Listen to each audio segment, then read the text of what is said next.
The ASX is about to open. That's happening in 15 minutes' time, and it is expected to drop sharply today. This is after President Trump, on his way to the Super Bowl on Air Force One, dropped that there would be almost immediate tariffs. These are blanket tariffs on all steel and aluminium going into the United States, and that now directly affects us. Ed Boyd is here at the desk with me. Ed, so the ASX, we were just talking in the break that it's been 3 weeks since Trump was made president. It's been a busy 3 weeks.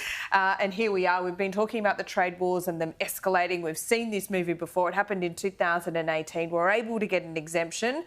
Is it going to happen this time? Look, I think our trade lobbyists are going to be working very hard to get an exemption, just like last time. Look, Australia's exports of both aluminium and steel to the America, they're not massive for our country. Obviously, they are going to have an impact on all the businesses that do produce those two commodities and export them to America. But there's plenty of other markets for our steel which they can go to.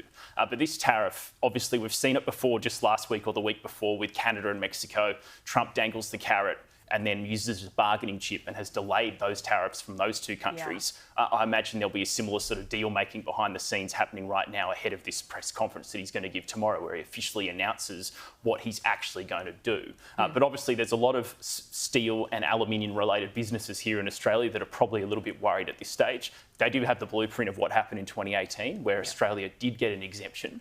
Remember, America has a trade surplus with Australia. So we import and buy a lot more things off them than they buy off us. And that's the thing that our trade officials have really been trying to argue with the Trump administration. They successfully argued it last time. Joe Hockey was part of that.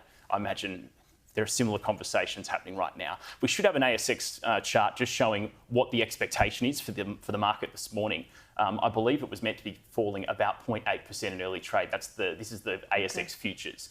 So maybe we don't have... Oh, here it is. Look, SPI futures down about 0.8%. Right on the money, Ed. So the market was at record highs basically on Friday. So we are in a really good position on the shares front. But any big X factors or big blips in the market or big news items like this, and companies can be sold off pretty quickly. Rio Tinto, for example, has a big aluminium business in Canada, which it exports into the United States. It's unclear whether these tariffs are going to be added on top of additional... Like, for example, there's already meant to be a 25% tariff on Canada, which has been delayed.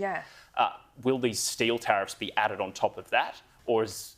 I don't know. There's a lot of things that Trump knows yet. Trump will need to come up with some answers to these basic but it's a blanket questions. policy, and then he will start to pull back like he did in 2018. Exactly. So just quickly before we let you go, the ASX opens in 13 minutes, but we might not see the full effect on companies like Rio or BlueScope until about 25 past the hour? Yeah, 25 past the hour is when we'll get all the proper data from the ASX. BlueScope's an interesting one. They've built a big steel mill in Ohio, so their share price could actually accelerate today because that business is going to be a lot better. The whole point of these tariffs is to get jobs in America. That's what Trump's trying to do. Get more people working in steel and the aluminium sector on his shores as opposed to overseas. That's all right, we'll get you back right here as soon as we see those actual results from those individual companies. Thanks so much, Ed.